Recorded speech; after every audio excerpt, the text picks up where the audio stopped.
Hey guys, welcome once again to exam start. Good morning to all of you guys. आइए जानते हैं 9 April 2022 की top 10 news, top 10 current affairs. शुरुआत करेंगे हमारे क्वेश्चन ऑफ द डे के साथ, जिसमें मैं आपसे पूछ रहा हूँ एक हिस्ट्री का क्वेश्चन, या मॉडर्न हिस्ट्री बोल सकते हैं आप इसे। ठीक है, क्वेश्चन क्या है? The Muslim League as a political party was founded in which year? एक राजनीतिक दल के रूप में मुस्लिम लीग की स्थापना कब हुई थी, ये आपको बताना है। 1905 में, 1906 में, 1911 में, या फिर 1929 में। ये आपके चार ऑप्शंस हैं। अगर आपको क्वेश्चन का आंसर आता है तो आंसर कमेंट में ज़रूर करें। ठीक है, कमेंट करें आंसर, और आंसर नहीं आता है तो इसके वीडियो के अंत में मैं आपको इसका आंसर बताऊंगा। ठीक है, और सेशन पसंद आए तो सेशन को लाइक कर देना।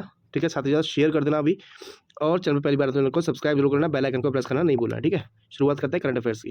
देखिए, पहला करंट अफेयर है कि मध्य प्रदेश सरकार ने मुख्यमंत्री उद्योग क्रांति योजना की शुरुआत की है। क्या है उद्योग क्रांति योजना, जानते हैं थोड़ा सा। देखिए, मध्य प्रदेश के मुख्यमंत्री कौन है? शिवराज सिंह चौहान है।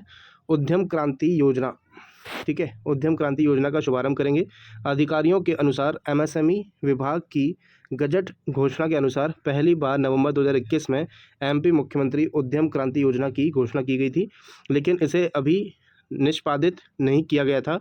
इस योजना के तहत युवाओं को स्वरोजगार के लिए 1 लाख रुपए से लेकर 50 लाख रुपए तक ऋण दिया जाएगा। ओके, चलिए नेक्स्ट क्या है? टेस्ला के जो सीईओ हैं एलॉन मस्क, इन्होंने ट्विटर की 9.2% हिस्सेदारी खरीद ली है। ठीक है, एलॉन मस्क को आप बखूबी जानते होंगे, स्पेस एक्स और टेस्ला दोनों कंपनियों के मालिक हैं। ठीक है, जानते हैं इनके बारे में थोड़ा सा। टेस्ला के सीईओ एलॉन मस्क को ट्विटर के बोर्ड में शामिल कर लिया गया है। ट्विटर के सीईओ पराग अग्रवाल ने इसकी जानकारी दी है। एलॉन मस्क ने ट्विटर में 9.2% यानी 9.2% की हिस्सेदारी खरीदी है, और वे कंपनी के सबसे बड़े शेयर धारक बन गए हैं। एलॉन मस्क ने सोशल मीडिया कंपनी ट्विटर के लगभग 7.35 करोड़ शेयर खरीदे हैं। ठीक है, तो बहुत बड़ी न्यूज़ है। चलिए नेक्स्ट क्या है? एनसीडब्ल्यू ने मानव तस्करी रोधी प्रकोष्ठ का शुभारंभ किया है। ह्यूमन ट्रैफिकिंग के ऊपर है ये, थोड़ा सा न्यूज़ जानते हैं। राष्ट्रीय महिला आयोग ने मानव तस्करी के, एनसीडब्ल्यू क्या है? National Commission for women. ठीक है, एक सेकेंड, क्या हो रहा है ये? देखिए, National Commission for Women launched an anti human trafficking cell to improve effectiveness in tackling human trafficking, raising awareness among women and girls, capacity building and training of anti-trafficking units, and increase accountability of law enforcement agencies. The cell has been set up with the objective of raising awareness among law enforcement officers and facilitating the capacity building. मतलब mainly जो मानव तस्करी की जाती है उसके लिए इस particular चीज़ की शुभारंभ किया गया है इसका। ठीक है, चलिए नेक्स्ट क्या है? नेक्स्ट है उत्तर प्रदेश के नए एटीएस चीफ के रूप में नवीन अरोड़ा को नियुक्त किया गया है। ठीक है, एटीएस क्या होता है? Anti terrorism squad. ठीक है, ये एटीएस का फुल फॉर्म होता है, जानते हैं इसके बारे में। उत्तर प्रदेश सरकार ने नए एटीएस चीफ के रूप में नवीन अरोड़ा को नियुक्त किया है। वे मूल रूप से बिलासपुर यानी छत्तीसगढ़ के रहने वाले हैं। वे आगरा में एसएसपी रह चुके हैं, और नवीन अरोड़ा संयुक्त पुलिस आयुक्त कानून व्यवस्था लखनऊ के पद पर भी तैनात रह चुके हैं। उन्हें 27 अक्टूबर 2021 को आगरा रेंज से स्थानांतरण कर उन्हें पुलिस मुख्यालय में आईजी बजट के पद पर तैनात किया गया था। ओके, याद रखिएगा नाम नवीन अरोड़ा कौन बने हैं? एटीएस चीफ उत्तर प्रदेश के। चलिए नेक्स्ट क्या है? कर्नाटक ने दुग्ध उत्पादकों के लिए सहकारी बैंक की स्थापना की है। ठीक है, क्या है ये योजना? देखते हैं इसको थोड़ा सा, इस बैंक के बारे में। कर्नाटका के मुख्यमंत्री कौन है? बसवराज बोम्मई द्वारा नंदिनी शीरा समृद्धि सहकारी बैंक, नंदिनी शीरा समृद्धि कोऑपरेटिव बैंक की स्थापना एक क्रांतिकारी पहल है जो दूध उत्पादकों को अधिक वित्तीय मजबूती प्रदान करेगी। कर्नाटक दुग्ध उत्पादकों के लिए एक विशेष बैंक स्थापित करने वाला देश का एकमात्र राज्य है। केंद्रीय गृह मंत्री अमित शाह ने नंदिनी शीरा समृद्धि सहकारी बैंक का लोगो लॉन्च किया। ओके, चलिए नेक्स्ट क्या है? एक एक्सरसाइज हुई है किसके बीच में, जानते हैं? खंजर 2022, जो कि है भारत किर्गिस्तान संयुक्त विशेष बल अभ्यास। इसका 9वां संस्करण आयोजित किया गया। कब से कब देखते हैं? देखिए, भारत किर्गिस्तान संयुक्त विशेष बल अभ्यास का 9वां संस्करण मार्च अप्रैल 2022 में विशेष बल प्रशिक्षण स्कूल बकलोहो हिमाचल प्रदेश में आयोजित किया गया था। भारत और किर्गिस्तान के विशेष बलों के टुकड़ियों ने पूरे संघर्ष स्पेक्ट्रम में वर्तमान और उभरते खतरों का मुकाबला करने के लिए रणनीति तकनीकी और प्रतिक्रियाओं के संदर्भ में अपने अनुभव और सर्वोत्तम प्रथाओं को साझा किया है। अभ्यास के दौरान युद्ध की शूटिंग, कटाक्ष, पर्वत अस्तित्व, बंधक बचाव अभ्यास और निहत्थे युद्ध सभी बड़े पैमाने पर किए गए। मतलब क्या क्या? During the exercise combating, shooting, sniping, mountain survival, hostage rescue exercise and unarmoured combat for all carried out at on large scale. ठीक है, ये सब चीज़ें वहाँ पे हुई उस अभ्यास में। ओके, चलिए एक बार मैं आपको थोड़ा सा ब्रीफ कर देता हूँ अपने चैनल के बारे में। जो भी इस चैनल में पहली बार आए हैं उनको मैं बता देता हूँ कि इस सीरीज़ में हम डेली करंट अफेयर्स डिस्कस करते हैं, जो कि 10 डेली करंट अफेयर्स होते हैं, जो कि काफ़ी इंपॉर्टेंट होता है आपकी सारी आगामी परीक्षाओं के लिए। ठीक है, एक तरीके का करंट अफेयर्स का क्रक्स होता है, जो कि मात्र आपको 10 से 12 मिनट में प्राप्त हो जाता है। तो अगर आप हमारे चैनल के साथ पहली बार जुड़े हैं तो उसको चैनल को जरूर सब्सक्राइब कर लें, आपको काफ़ी बेनिफिट होने वाला है अपने करंट अफेयर्स प्रिपेयर करने में।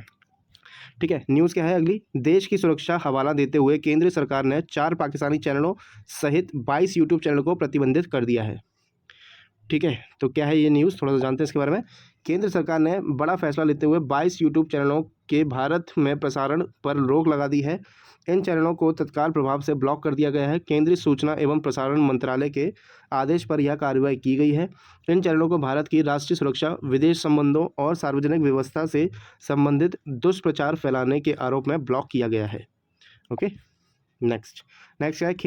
खेल मंत्रालय ने डोपिंग उन्मूलन के लिए यूनेस्को कोष में 72,124 अमेरिकी डॉलर का योगदान किया है। ठीक है, क्या है ये न्यूज़, जानते हैं। भारत सरकार के युवा मामले और खेल मंत्रालय ने खेल 2022 में डोपिंग उन्मूलन के लिए यूनेस्को कोष में 72,124 अमेरिकी डॉलर की राशि का योगदान किया है। यह न्यूनतम सहमत मूल्य की राशि का 2 गुना है। ठीक है, 29 से 31 सितंबर 2019 के बीच पेरिस में आयोजित 7 कॉप के संकलन के अनुसार राज्य दलों ने खेल में डोपिंग उन्मूलन के लिए फंड के लिए यूनेस्को को अपने अपने देशों के नियमित बजट का 1% योगदान देने पर सहमति व्यक्त की थी। तो 2019 में जो कॉप की जो समिट हुई थी, कॉप 7, उसमें ये सहमति जताई गई थी कि जितने भी देश हैं वो सब अपना 1% कंट्रीब्यूट करेंगे अपने जीडीपी का, अपने बजट का। ठीक है, अपने बजट का 1% योगदान देंगे, किसके लिए? एंटी डोपिंग के लिए। ठीक है, डोपिंग के उन्मूलन के लिए। ओके, चलिए, तो इंडिया ने इस बार कितना दिया? 72,124 अमेरिकी डॉलर, आपको याद रखना है अमाउंट। ओके, चलिए नेक्स्ट क्या है? चीन ने पृथ्वी अवलोकन के लिए नए उपग्रह गाफेन 303 का सफलतापूर्वक प्रक्षेपण किया है। देखते हैं क्या है ये। China successfully launched a new earth observation satellite Gaofen 303 from Jiuquan Satellite Launch Center on the Long March 4C rocket on April 7, 2022. The new satellite will form part of its Land-Sea radar satellite constellation, forming a network with the Gaofen 3 and Gaofen 302 satellite in orbit. Okay, next और last news क्या है आज की? गुजरात सरकार ने विश्व bank और AIIB यानी कि एशियन इंफ्रास्ट्रक्चर बैंक से 7500 करोड़ रुपए का ऋण प्राप्त किया है। यह ऋण प्राप्त होगा गुजरात को। क्या है न्यूज़, थोड़ा जानते हैं। विश्व बैंक और एशिया इंफ्रास्ट्रक्चर इन्वेस्टमेंट बैंक यानी कि Asia infrastructure investment bank AIIB के ने कहा कि गुजरात सरकार के mission school of excellence project, जिसका उद्देश्य राज्य में शिक्षा की गुणवत्ता के सुधार करना है, को 7500 करोड़ रुपए का ऋण मिलेगा। राज्य सरकार अगले 5 वर्षों में मिशन स्कूल ऑफ एक्सीलेंस पहल पर 10,000 करोड़ रुपए खर्च करेगी, जिसमें राज्य के सभी 35,133 सरकारी और 5,847 अनुदान प्राप्त स्कूल शामिल होंगे। ठीक है, तो आते हैं अपने क्वेश्चन ऑफ द डे के ऊपर, जिसमें मैंने आपसे पूछा था कि एक राजनीतिक दल के रूप में मुस्लिम लीग की स्थापना कब हुई थी। तो ऑप्शन थे आपके 1905, 6 या फिर 1911 या 1929। करेक्ट आंसर इसका होगा ऑप्शन नंबर बी, 1906 में मुस्लिम लीग की स्थापना की गई थी as a political party. Okay, 1906 option number B इसका करेक्ट आंसर है। तो ये था आज का हमारा करंट अफेयर्स का वीडियो। अगर आपको वीडियो पसंद आया तो प्लीज़ वीडियो को एक लाइक ज़रूर करें। ठीक है, लाइक करने के बाद आपको क्या करना है, इसको शेयर करना है और चैनल पर पहली बार तो चैनल को सब्सक्राइब करना है, बेल आइकन को प्रेस कर देना है। ठीक है, बाकी मिलेंगे कल हम फिर नेक्स्ट क्लास में। Till then take care, bye bye.